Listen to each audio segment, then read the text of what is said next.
Psalm 72 verses 1-2, 7-8, 12-13, and 17. Justice shall flourish in his time, and fullness of peace forever. A Psalm of Solomon. O God, with your judgment endow the king, and with your justice, the king's son, he shall govern your people with justice and your afflicted ones with judgment. Justice shall flower in his days, and profound peace, till the moon be no more.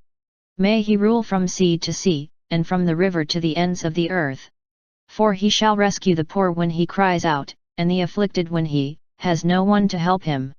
He shall have pity for the lowly and the poor, the lives of the poor he shall save. May his name be blessed forever, as long as the sun, his name shall remain. In him shall all the tribes of the earth be blessed, all the nations shall proclaim his happiness. This psalm was written by King Solomon. As in many families, the father and the son look at things very differently. David committed adultery and had a few wives. Solomon had 700 concubines, who did not have the same status as wives. In addition, he had 300 wives due to marriage alliances with other kings or countries. When Solomon took over the kingship from his father David, he expanded and at the same time consolidated David's rule. In 1 Kings chapter 3 verse 5, the Lord appeared to Solomon in a dream. At Gibeon the Lord appeared to Solomon in a dream by night, and God said, "Ask what I shall give you."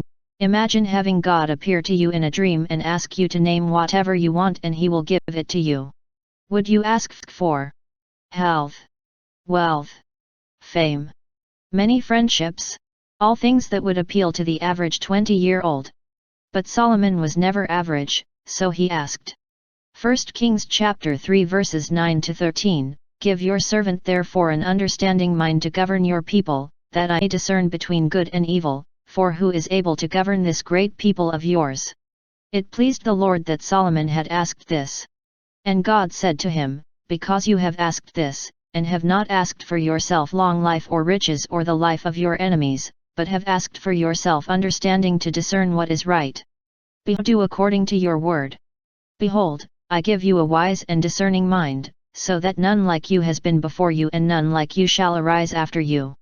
I give you also what you have not asked, both riches and honor, so that no other king shall compare with you, all your days." Solomon was truly given and wisely used his God-given wisdom during his reign. Solomon reigned for 40 years, which is a very long period for one king to reign. Psalm 72 is often referred to as a royal psalm and portrays the king as God's instrument of peace and justice. In order to be a good manager of people, whether a king or an office manager, the techniques are the same.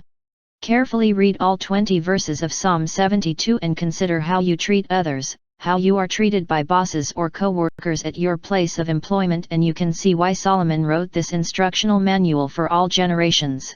Reread it and compare it to your understanding of the life of Christ and you will discover how he acted while on earth, right down to praying to his Father and asking for the Father's guidance. As Jesus said, "Blessed are you poor, for yours is the kingdom of God." The ruling king will mirror the covenant God made with Israel. It would be a very different world if all the people in authority ruled with justice and mercy.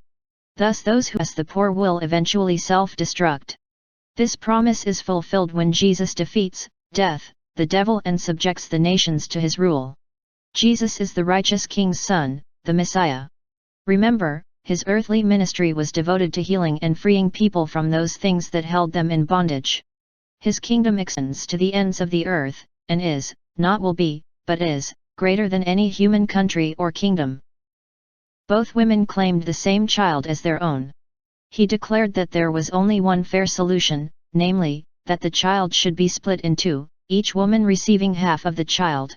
Upon hearing this terrible verdict, the baby's true mother cried out in horror and anguish, "Please, my lord, give her the live child, do not kill him."